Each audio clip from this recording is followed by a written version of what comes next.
সুপ্রিয় দর্শক, আমার সামনে যিনি দাঁড়িয়ে আছেন এবং খোলা বিলের মাঝখানে নিকটে যে খামারটি দেখছেন, এই খামারটি ভাই এখানে হাঁস পালন করে থাকে খোলা বিলের মাঝে। উনি খোলা বিলের মাঝে কীভাবে হাঁস পালন করে থাকে এবং কেন হাঁস পালন করে খাবারে আসলেন এবং হাঁস পালন করে তিনি কী পরিমাণ লাভবান হতে পারছেন, এই কথাগুলো শুনবো ওনার কাছ থেকে। আর বিশেষ করে একটা কথা না বললে না, হাঁসের যে সমস্ত সমস্যা হয়ে থাকে এবং এর সমস্যা কীভাবে সমাধান করেন এই খামারি, এবং এই সমস্যা করতে গেলে কী কী মেডিসিন ব্যবহার করতে হয় সেই কথাগুলো শুনবো খামারির কাছ থেকে। তো প্রিয় দর্শক, কথা না বাড়ি শুরু করি আজকের প্রতিবেদন।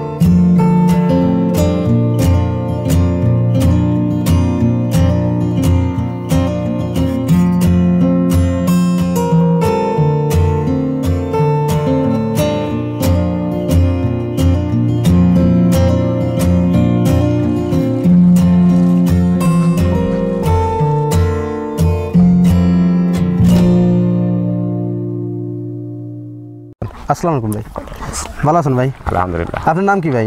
আমার নাম আব্দুল বাতেন। আপনার গ্রামের বাড়ি কোথায়? আমার বাড়ি চরগবন্ধ। আপনি এখানে কোথায় দাঁড়িয়ে আছেন? এখানে আমি সারিবিটার দোফানা গাজনাবিলি।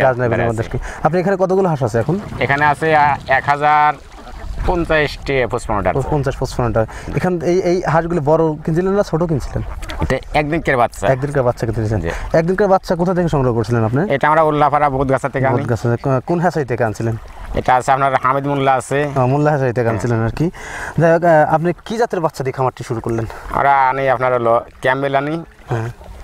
ধরেন যে আমরা ঝিনুক আনি না, ঝিনুক আনলে হয় যখন এক একটা দল যখন আমরা সংগ্রহ করি তখন আমরা যে ক্যামেলটা আমাদের কাছে ভালো লাগে, যার জন্য আমরা ক্যামেলটা আনি। কেন ক্যাম্বেল হাঁস দিয়ে খামারটি করেন আপনারা? ক্যাম্বেল হাঁসটা আপনার হলো দেখতে ভালো লাগে বা ওর কামাইটা ভালো। কি পরিমাণ ডিম দেয় এটা হাঁস? কি এর 1000 হাঁস থাকলে পরে পৌষ মাসে আপনার ধরেন যে 900 950 ডিম আমরা তুলতে পারি। 900 থেকে 95% ডিম তুলতে পারি আসবে আর কি। আচ্ছা, হাঁসের যে ডিম বৃদ্ধি করার জন্য কি কি খাবার আপনারা ব্যবহার করে থাকেন? এটা আমরা একদিনকে বাচ্চাতে আমরা আনি। হ্যাঁ, ধরেন যে 15 থেকে 20 দিন আমরা দিল ব্রয়লার ফিট। প্রথম দিল চেকন্ডা, একদম ছোটটা আর কি, একদম চেকন্ডা দেই। ওইটা শতকরা খাইলে 101 পিস, এক বস্তা। তারপরে যখন খাওয়াটা পুরো যায়, যখন আদলা খাওয়ার সময় হয় তখন আদলা দিই। এটা কতদিন পরে দেন? এটা দেখা যায় যে আমরা 20 থেকে 25 দিন আমরা মোট ওই এটা খাওয়াই। ফিট খাওয়ান আর কি। ফিট খাওয়াই আপনার হলো 100 বাচ্চার 2খান বস্তা খাওয়াই। 2খানকে বস্তা যায় আর কি। এটা কতদিন পর্যন্ত খাওয়ান? কয় মাস আমরা খাওয়াইলো আপনার হলো ওই তো 20 থেকে 25 দিন পর্যন্ত আমরা খাওয়াই। খাওয়ানোর পরে আমরা 2টি সাইডে ধান দেই, দেখে ধান খাওয়ার সময় হয়েছে, ধান খেতে পারে তখন আমরা ধানে দিই। ধান দেন আর কি। আচ্ছা, 1 মাস থেকে 28 দিন থেকে 1 মাস এটা আমরা ঘরে রাখি। ওই বাচ্চার বয়স 28 দিন হওয়ার পরে আমরা ভ্যাকসিন। 28 থেকে 30 দিনের মধ্যে একটা ভ্যাকসিন করেন? আবার তারপরে আবার কয়দিন পরে করেন? তারপরে আবার 3 মাস পর আরেকটা ভ্যাকসিন করেন? প্রথম ভ্যাকসিন 28 থেকে 30 দিনে একটা, তারপর 3 মাস পরে একটা ভ্যাকসিন। প্রিয় দর্শক, খামারি ভাই বললেন যে হাঁস পালন করে অভিজ্ঞতা থেকে বললেন যে হাঁস পালন করে প্রথমে 1 দিন থেকে শুরু করে 28 দিনের মধ্যে বা 30 দিনের মধ্যে প্রথমে একটি ভ্যাকসিন করে থাকে ডাকপ্লের, তারপরে আবার 3 মাস পর আরেকটা ভ্যাকসিন করতে হয়। আচ্ছা, ভ্যাকসিনটা করেন কি জন্য? ভ্যাকসিন করি আমরা ধরেন যে এর বেদির থেকে দূরত্ব থাকার জন্য, বা জিনিসটা আমাদের ভালো থাকবে, আমরা ব্যবসা করব। হাঁসের কি কি রোগ হয়ে থাকে?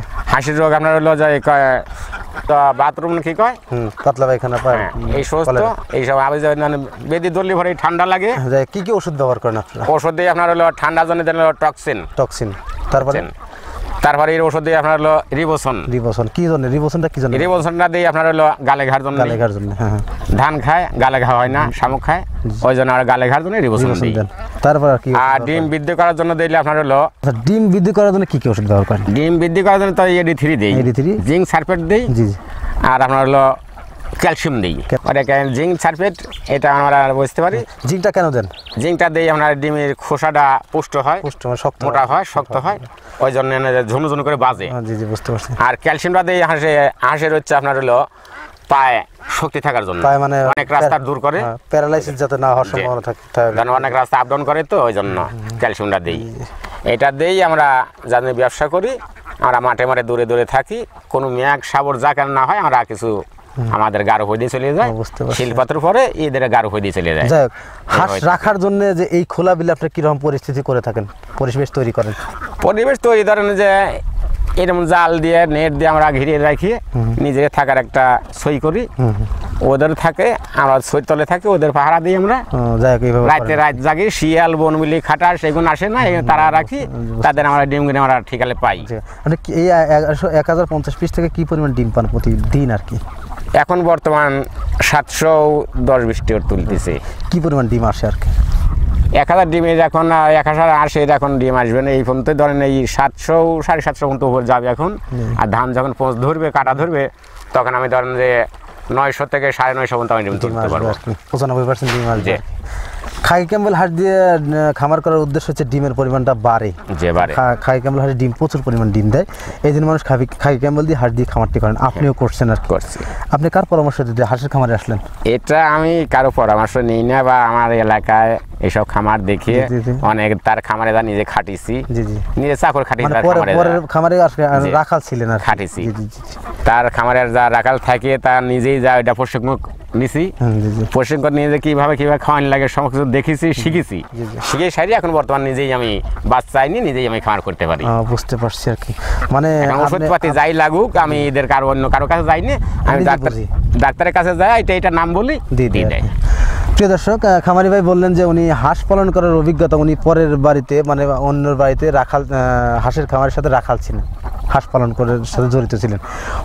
ওইগুলো দেখতে দেখতে উনি এখন নিজেই খামারের মালিক। ওনার এখানে এখন 1050 পিস হাঁস আছে, যা থেকে প্রতিদিন ডিম দেয় 700 পিস।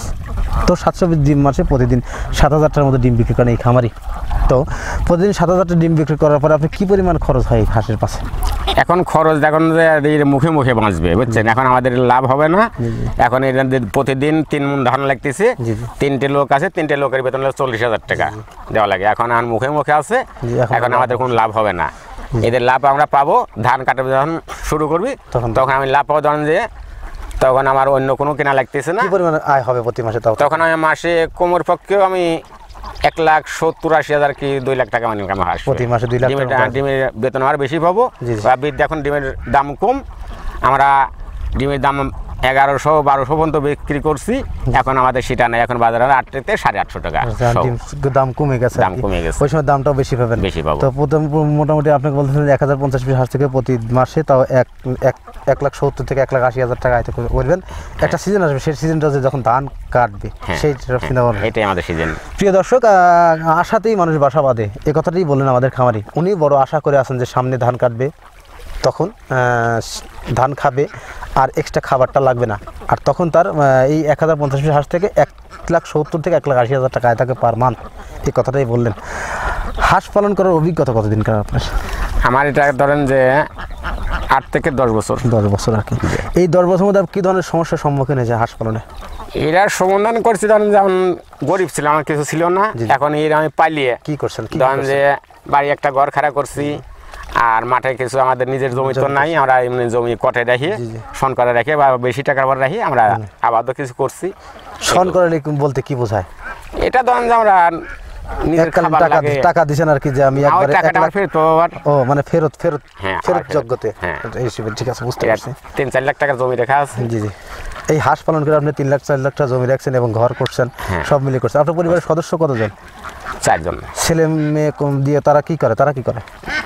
ছেলে ছোট, কেবল 6-এ পড়তেছে, মেয়ে বাবাটা বিয়ে দিচ্ছি, মেয়ে যেটা পড়তেছে। জি, বুঝতে পারছি। তো সব মিলে আলহামদুলিল্লাহ খুব ভালো আছেন। আল্লাহ খুব ভালো রাখছে। যে হাঁস পালন করে আপনি লাভবান হয়েছেন, যারা নতুন খামারি, যারা খামার করেন, তারা যদি হাঁসের খামার করেন, হাঁস পালনে আসেন, তারা কি লাভবান হতে পারবেন? হ্যাঁ, তারা করতে পারবে। কেমন যদি আল্লাহ নসিবে তার টিকা রাখে, কপালে যদি তার টিকে থাকে, তাহলে সে পারবে। আর যদি অসুখে নিয়ে চলে যায়, তাহলে সে পারবে না, সে খারাপ থাকতে পারবে না। বুঝতে পারছি। প্রিয় দর্শক, খামারি ভাই বললেন যে হাঁস পালন করে বিভিন্ন প্রতিযোগিতার সাথে জীবনযাপন করতে হয়, বা জীবন সংগ্রাম করতে হয়, সংগ্রামের মাঝে জীবিকা নির্মাণ করতে হবে। তো হাঁস পালন করতে গেলে যে সমস্যা আসবেই, এই সমস্যাকে মোকাবেলা করতে হবে, তাহলে সে হাঁসের সফল খামারি হতে পারবে। এই কথাটাই বললেন খামারি ভাই। কেন? কারণ হাঁস পালন করে বিভিন্ন রোগ আসবে, রোগাক্রান্ত হবে, এই রোগের সমাধান করতে হবে। আর হাঁস পালন করে লাভবান হওয়া যাবে যদি সেই হাঁসটা সুস্থ সবল হাঁস থাকে, তাহলে সেটা লাভবান, সে থেকে আয় হবে, এবং তাহলে সে খামারি লাভবান হতে পারবে। তো প্রিয় দর্শক, অনেক কথা বললাম। খোলাবিলের মাঠে অনেক রোদ, তার মধ্যে দাঁড়িয়ে আপনাদের জন্য কষ্ট করে একটা ভিডিও তৈরি করতে আসছি, শিক্ষণীয়। তো আশা করি এই ভিডিওটা পুরোপুরি দেখবেন, যাতে এই ভিডিও থেকে অনেক কিছু শিখতে পারবেন। বুঝতে পারছি। আপনারা আবদ্ধ অবস্থায় হাঁস পালন তো বেশি পছন্দ করেন না খোলা অবস্থায় বলে হাঁস পালন করে পছন্দ করেন? আমাদের এই খোলা অবস্থায় আমাদের পছন্দ বেশি হয়। কেন বা পছন্দ বেশি হয়? আমাদের পছন্দ বেশি হয় কি কামে, আমরা এই এলাকায় খাবার পাই নিয়ে অন্য এলাকায় আছে, আমরা সেখানে গাড়ি তুলে নিয়ে অন্য এলাকায় চলে যাই। আমরা বহু দূরে দূরে যাই, যে এলাকায় ডাঙা আছে বা খাবার আছে সেই এলাকায় আমরা চলে যাই, যার জন্য আমাদের ব্যবসা আমরা বেশি করতে পারি। আচ্ছা, আপনি কি মনে হয় আবদ্ধ অবস্থা হাঁস যদি পালন করে সেক্ষেত্রে কি লাভবান হওয়া যায়? হ্যাঁ, লাভবান না, আবদ্ধ লাভবান হবে না, কারণ ওই আপনার মাচাল করিয়ে পুকুরে আটকা রাখিয়ে খাবার দিবেন, ওটা কোনো ব্যবসা করতে পারবেন না, ও ব্যবসা দিবে না, লস হয়ে যাবে, ও যা খাবে খাইই যাবে। বুঝতে পারছি। প্রিয় দর্শক, খামারি ভাই বললেন যে হাঁস পালন করে কোনো ব্যক্তি যদি লাভবান হতে চায় তাহলে তার আবদ্ধ অবস্থায় না, খোলা অবস্থায় হাঁস পালন করতে হবে, তাহলে সে লাভবান হতে পারবে। কারণ আবদ্ধ অবস্থায় খরচের পরিমাণটা প্রচুর, কেননা হাঁস প্রচুর পরিমাণ খাবার খায়। এই খাবারটা দিতে গেলে হাঁসের খামারির কিছু থাকবে না, তাই খামারি সাজেস্ট করছে, খামারি পরামর্শ দেয় হাঁসের খামার করে লাভবান হতে হলে অবশ্যই খোলা অবস্থায় হাঁস পালন করতে হবে, এই কথাটাই বললেন খামারি। তো প্রিয় দর্শক, অনেক কথাই বললাম, আর কথা বাড়াবো না, আজকের প্রতিবেদন এখানেই সমাপ্ত করছি। ভালো থাকেন, সুস্থ থাকেন, আল্লাহ হাফেজ।